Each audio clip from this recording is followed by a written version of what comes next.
بسم اللہ الرحمن الرحیم۔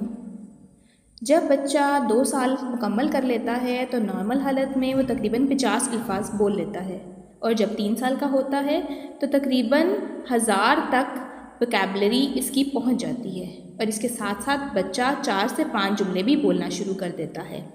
اگر آپ کا بچہ سنتا اور سمجھتا ہے لیکن دیر سے بولتا ہے یا اسے مشکل ہوتی ہے تو مختلف طریقوں سے اس کی بولنے میں مدد ہو سکتی ہے۔ یاد رکھیں، اگر بچہ بولنے میں تاخیر کا سامنا کر رہا ہے تو ہمیشہ سے اس کا مطلب کوئی بیماری نہیں ہوتا۔ بعض اوقات قدرتی طور پر بھی بچے چیزوں کو دیر سے سیکھتے ہیں۔ آج کی ویڈیو میں ہم بات کریں گے کہ دیر سے بولنے کی کیا کیا وجوہات ہو سکتی ہیں، اس کی تشخیص کیسے ہو، اس کا علاج کیا ممکن ہے، اور ایسی کون سی خوراک ہے کہ جس سے بچے کے دماغ کو طاقت ملے گی اور بولنے کی سپیڈ بھی بہتر ہوگی۔ دیر سے بولنے کی وجوہات۔ نمبر 1، زبان میں خرابی۔ بعض بچوں کی زبان پیدائشی طور پر منہ کے نیچے والے حصے سے اس طرح جڑی ہوتی ہے کہ اس کو حرکت میں دشواری ہوتی ہے، اسے ٹنگ ٹائی کہتے ہیں۔ اس صورت میں بہت سارے الفاظ کی ادائیگی بچہ نہیں کر سکتا، اور اگر کرنے کی کوشش بھی کرے تو سننے والے کی سمجھ سے بالاتر ہوتا ہے۔ نمبر 2، لفظوں کو بامعنی جملوں میں تبدیل نہ کر پانا۔ کچھ بچے وقت کے ساتھ ساتھ الفاظ اور چیزوں کے نام تو سیکھ جاتے ہیں، مگر ان کو بوقت ضرورت جملوں میں استعمال کرنے کی صلاحیت سے محروم ہوتے ہیں۔ ایسا عام طور پر ان بچوں کے ساتھ ہوتا ہے جن کی پیدائش قبل از وقت ہوتی ہے یا پھر وہ اعصابی یا دماغی کمزوری میں مبتلا ہوتے ہیں۔ نمبر 3، سماعت کی کمزوری۔ بچے کے بولنے کا عمل سننے کے عمل سے جڑا ہے۔ بچہ وہی بولتا ہے جو وہ سنتا ہے، اور وہی زبان بولتا ہے جو اس کے ارد گرد بولی جاتی ہے۔ اگر پیدائشی طور پر اس کو ہیئرنگ کا مسئلہ ہو یا سننے کی حس کمزور ہو تو بچے کو بولنے میں بھی مشکل ہوگی، اور وہ بے معنی یا رینڈم آوازیں تو نکال سکے گا لیکن بامعنی الفاظ ادا نہیں کر سکے گا۔ نمبر 4، آٹزم یا سوشل انٹریکشن کا مسئلہ۔ آٹزم کا شکار بچے کو جہاں دوسرے بہت سارے مسائل کا سامنا کرنا پڑتا ہے وہاں گفتگو کرنے میں بھی مشکل ہوتی ہے، اور ایسے بچے بار بار ریپیٹیشن میں ایک ہی لفظ دہراتے ہیں۔ Number 5، developmental delay. اگر بچہ پیدائشی طور پر دماغی کمزوری کا شکار ہوگا، جیسے سیریبرل پالسی والے بچے، یا جن بچوں کو پیدائش کے بعد ارکان بہت زیادہ ہونے کی صورت میں دماغ میں جم جاتا ہے، ایسے بچے بھی ڈیلیڈ سپیچ کا شکار ہو سکتے ہیں، جیسے ان کے باقی مائلسٹون یا باقی حرکات ڈیلیڈ ہوتی ہیں یا دیر سے ہوتی ہیں، اس طرح ان کی سپیچ بھی ڈیلے ہو سکتی ہے۔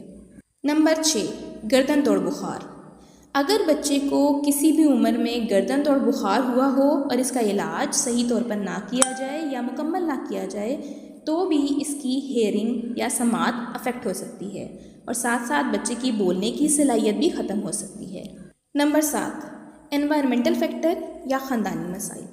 اگر بچہ نیوکلیر فیملی میں رہتا ہو، یعنی کہ بچہ صرف ماں اور باپ کے ساتھ رہتا ہو اور گھر میں افراد کم ہوں، یا بچہ کسی فارن کنٹری میں ہو اور وہاں پہ سوشل انٹریکشن بھی کم ہو تو بچے کی سپیچ ڈیلے ہو سکتی ہے۔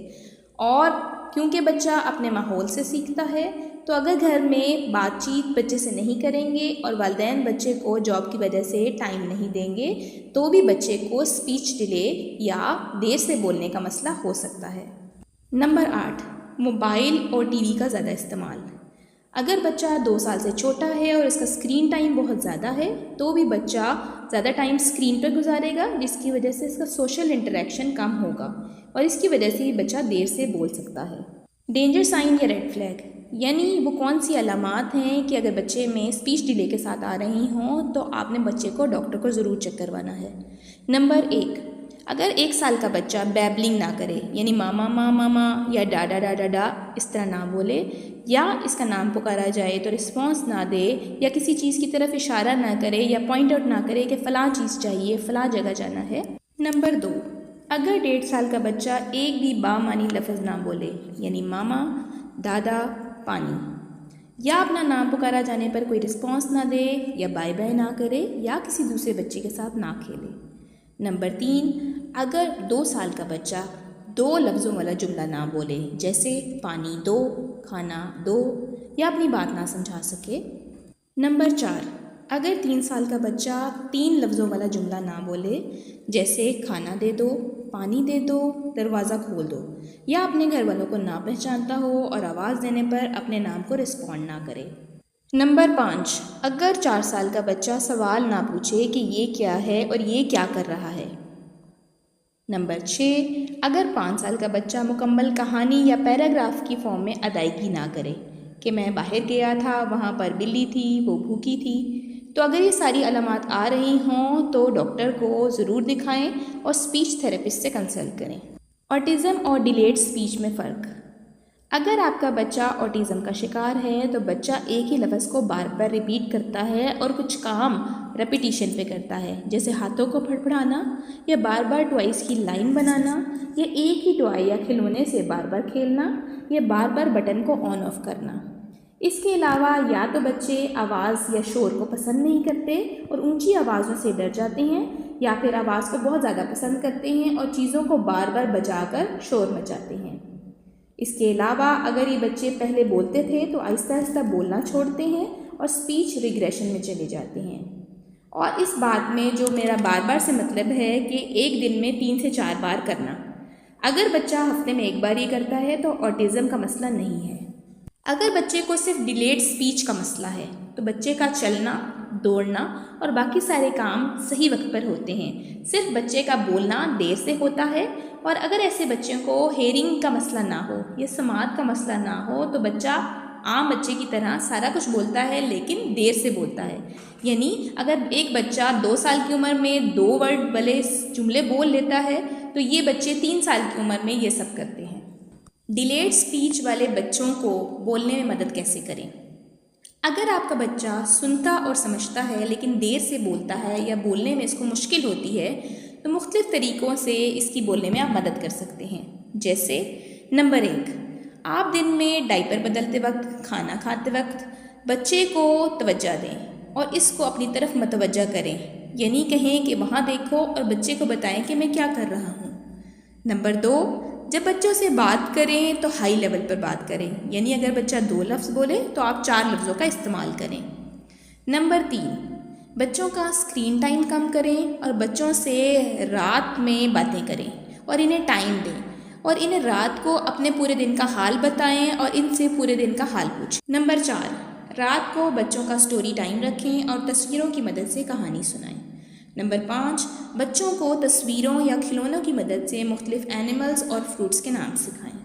نمبر 6، بچوں کو سٹیکرز دیں تاکہ وہ سٹیکر کا کریکٹر یا چیزوں کے نام بولیں اور انہیں چپکائیں۔ دیر سے بولنے والے بچوں کی تشخیص۔ نمبر 1، اگر بچے کو ہیئرنگ کا مسئلہ ہو تو پیدائش یا کسی بھی عمر میں بچے کے 2 ٹیسٹ کروائے جا سکتے ہیں تاکہ ہیئرنگ کی اسیسمنٹ ہو سکے، جس میں 2 ٹیسٹ میں ایک ABR ٹیسٹ ہے اور ایک ہے آٹو ایکوسٹک امیشن ٹیسٹ۔ یہ دونوں ٹیسٹ پیدائش کے وقت بھی ہو سکتے ہیں اور بعد میں بھی کیے جا سکتے ہیں۔ نمبر 2، اگر بچے کو آٹزم کی علامات آ رہی ہوں جیسا کہ میں نے ویڈیو میں پہلے بتائی ہیں تو بچوں کے ڈاکٹر یا بچوں کے جو ماہر نفسیات والے ڈاکٹر ہیں اور اسپیچ تھراپسٹ ہیں ان کو دکھایا جا سکتا ہے۔ دیر سے بولنے والے بچوں کا کیا علاج کیا جائے؟ نمبر 1، اگر بچے کی ہیئرنگ کا مسئلہ ہو تو اسے ہیئرنگ ایڈ لگوا کر یا سماعت والا آلہ لگوا کر اس کی اسپیچ یا زبان کو بہتر بنایا جا سکتا ہے۔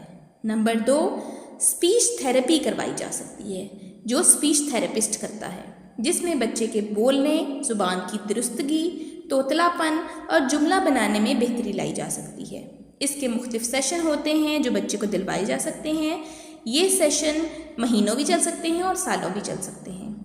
بچے کو اسپیچ تھراپی کرانے کا صحیح طریقہ یہ ہے کہ بچے کو جتنی جلدی ہو سکے اسپیچ تھراپسٹ کو دکھائیں اور اس کا انڈیویجولائز یعنی اس کا انڈیویجول پلان بنوائیں کہ بچے کے لیے کیا ٹائم اور کیا سیشنز صحیح رہیں گے، اور بچے کے ڈیلی سیشن کروا کر بچے کی اسپیچ کو بہتر بنائیں۔